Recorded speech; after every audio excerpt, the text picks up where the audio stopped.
Welcome to Miyaji philosophy চ্যানেলের পক্ষ থেকে সবাইকে হাই হ্যালো। আমি বাহারাইন থেকে বলছি মোহাম্মদ ইয়াসিন মিয়াজি। সবাইকে আসসালামু আলাইকুম ওয়া রাহমাতুল্লাহি ওয়া বারাকাতুহু। আজকের কন্টেন্টটি তৈরি করছি ফোকাস। আপনি আপনার কাজের লক্ষ্যে আপনি কিভাবে নিজেকে ফোকাস করবেন। ফোকাসের নেশা মানুষকে সাকসেস করে দেন।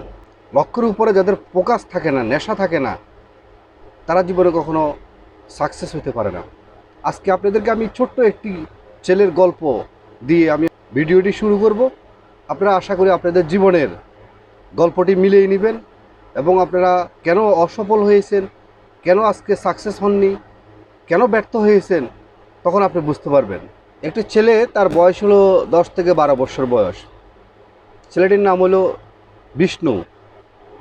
ছেলেটি হতদরিদ্র ফ্যামিলির জন্মগ্রহণ করার কারণে সে ছোটোবেলা থেকে লেখাপড়া কী জিনিস সেটা সে বুঝতো না। তখন সে কী করলো, পাশের একটা বাজারের রিক্সা সাইকেলের গ্যারেজে সে কাজ শেখার জন্য সেখানে চলে গেলেন। সকাল সন্ধ্যা সেখানে রিক্সার মেকানিক সে শেখার চেষ্টা করতেছে। ইতিমধ্যে হঠাৎ করেই এক ভদ্রলোক গাড়ি থেকে নেমে হেঁটে যাচ্ছে। তার পেছনে পুলিশ প্রশাসনের লোক, সাংবাদিক এবং অসংখ্য মানুষ তাকে সম্মান করতেছে, রেসপেক্ট করতেছে, সেলিউট করতেছে। এই বিষয়টা ওই বাচ্চা ছেলেটি, বিষ্ণু ছেলেটি খেয়াল করছেন। খেয়াল করে সে বাসায়, তার কাজ শেষ হলো। কাজ শেষ হওয়ার পরে সে বাসায় চলে গেল।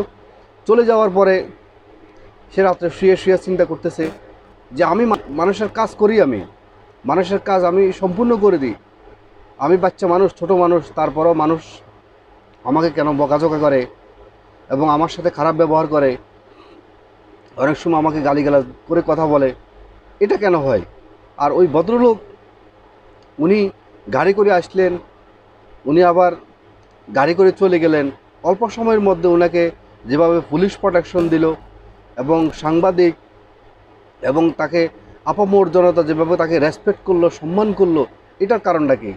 সে রাত্রেবেলা এটা গভীরভাবে চিন্তামগ্ন ছিল। দেন সকালবেলা সে তার কর্মস্থানে এলো। আসার পরে তার কর্মস্থানে তার গ্যারেজের মালিক আসছে। আসার পরে সেই গ্যারেজের মালিকের পাশে গিয়ে বলল, ওস্তাদ, আপনাকে একটা কথা বলা ছিল আমার। বলল যে, বলো বিষ্ণু, কী বলবা তুমি? কালকে যে একটা ভদ্রলোক আপনার গ্যারেজের কিনে দিয়ে যাচ্ছিল, যাওয়ার সময় তাকে দেখলাম যে পুলিশ প্রোটেকশন দিচ্ছে এবং সাংবাদিক, অনেক মানুষ তাকে অনেক রেসপেক্ট করতেছে, অনেক সম্মান করলো। অল্প সময়ের জন্য সে আসলো, অল্প সময়ের জন্য চলে গেলো, তাকে সবাই কী রেসপেক্ট করলো, কী সম্মান করলো, এটা কেন করলো?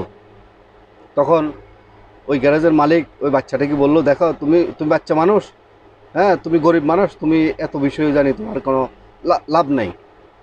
তখন ছেলেটি নাসরবান্দা বললো যে, না, আমি জানতে চাই, মানে কেন ওনাকে, কেন এভাবে মানুষ রেসপেক্ট করলো, কেন সম্মান করলো, ওনার এত সম্মান কেন? আমি মানুষের এত কাজ করি, আপনার কাজ করি, আপনি আমাকে বকাঝকা করেন, মানুষ আমাকে বকাঝকা করে, আবার গায়ে পর্যন্ত আমার হাত তোলে, আমাকে এত অসম্মানই করে। কিন্তু উনি অল্প সময়ের জন্য আসছে, উনাকে মানুষ এত রেসপেক্ট, এত সম্মান করলো, এটা আমাকে জানাও দরকার। তখন তখন ওই গ্যারেজের মালিক বলল, ওই লোকটা হলো একটা ম্যাজিস্ট্রেট, সেজন্য তাকে সবাই রেসপেক্ট করতেছে। সে সরকারি কর্মকর্তা হওয়ার কারণে তাকে সরকারের পক্ষ থেকে তাকে পুলিশ প্রোটেকশন দিচ্ছে। তখন ওই বাচ্চা বিষ্ণু বলল যে, আচ্ছা, উনি যে ম্যাজিস্ট্রেট হয়েছেন, ম্যাজিস্ট্রেট হওয়ার জন্য কি যোগ্যতা লাগে, কি করতে হয়, জীবনে কি করলে ম্যাজিস্ট্রেট হওয়া যায়? মানে ওর মনে অনেক কৌতূহল। তো গ্যারেজের মালিকও মন মানসিকতা ভালো ছিল। তো গ্যারেজের মালিকও উত্তর দিচ্ছে, দেখো, একজন ম্যাজিস্ট্রেট হইতে হলে তাকে অনেক বেশি লেখাপড়া করতে হয়, অনেক উচ্চশিক্ষিত হইতে হয় এবং অনেক কঠোর পরিশ্রম করতে হয়, ম্যাজিস্ট্রেট হইতে হয়। ম্যাজিস্ট্রেট সবাই হইতে পারে না। তো তখন ছেলেটি বললো যে, ও আচ্ছা। পরে ছেলেটি বাসায় চলে আসলো। আসার পরে রাত্রেবেলা খাওয়া দাওয়া খেয়ে ফ্রেশ ট্রেশ হয়ে শুয়ে শুয়ে চিন্তা করতেছে যে, আমি যদি ম্যাজিস্ট্রেট হইতে হয় তাহলে আমার কী করতে হবে। তার দেখেন, তার থাকার মতো কোনো ঘর নাই, কোনোরকম পড়ে আছে এবং কাজ না করলে 3 বেলা খেতে পারে না, এমন হতদরিদ্র ফ্যামিলির ছেলে এবং বয়স 10 থেকে 12 বছর। তার যে বই পুস্তক কিনবে সে টাকা পয়সা পর্যন্ত তার নাই এবং স্কুলে যে লেখাপড়া করবে, একটা পোশাক পরে যাবে, সে পোশাকের পর্যন্ত কেনার মতো তার অর্থনৈতিকভাবে তার কোনো ক্ষমতা নাই। তারপরেও তার ভিতরে একটা কৌতূহল, তার ভিতরে একটা কল্পনা জল্পনা কাজ করতেছে।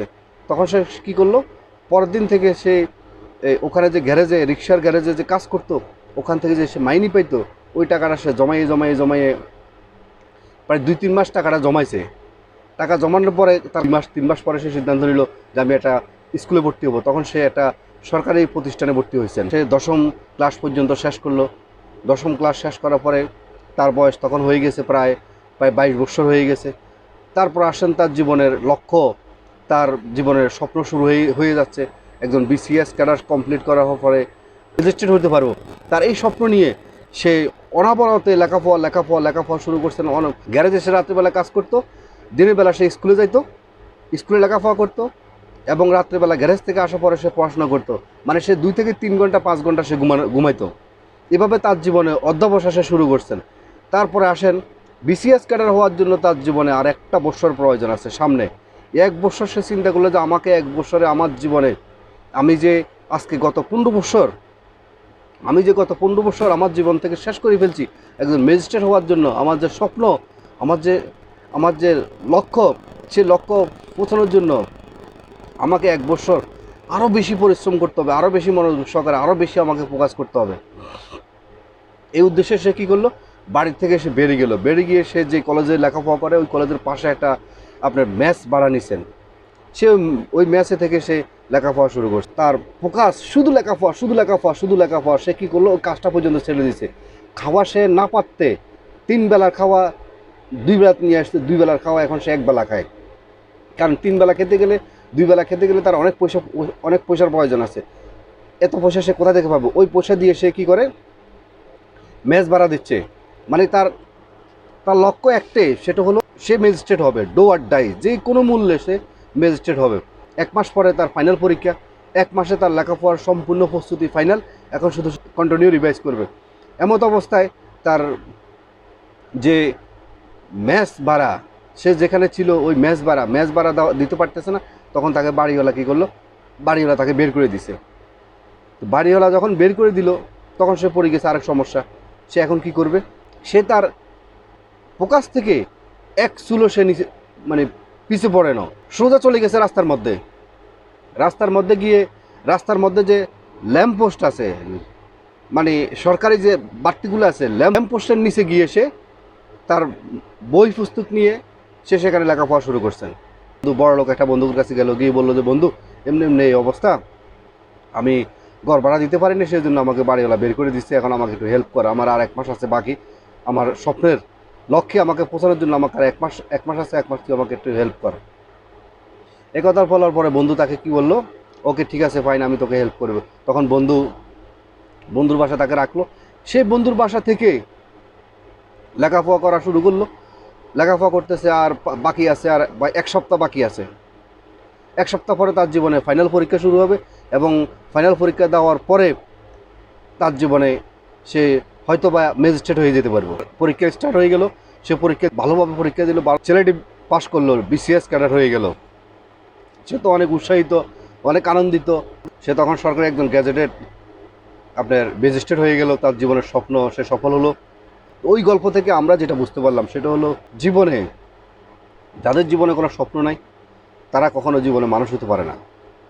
পৃথিবীর প্রত্যেকটা মানুষের জীবনে স্বপ্ন থাকা উচিত এবং স্বপ্ন অনুযায়ী আপনি জীবনে কী হতে চান, কোথায় গিয়ে নিজেকে পৌঁছাতে চান, সেই স্বপ্নই, সে লক্ষ্যে আপনাকে সে বিষ্ণুর মতো ফোকাস করেন। সেরকম যদি নেশা আপনার ভিতরে থাকে,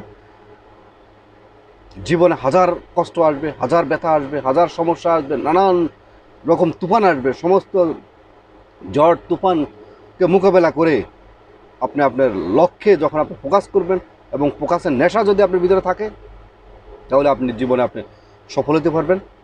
আজকের মতো ভিডিওটি এখানে শেষ করলাম। ভিডিওটি যদি আপনাদের ভালো লেগে থাকে তাহলে অবশ্যই লাইক, কমেন্ট, শেয়ার করতে ভুলবেন না।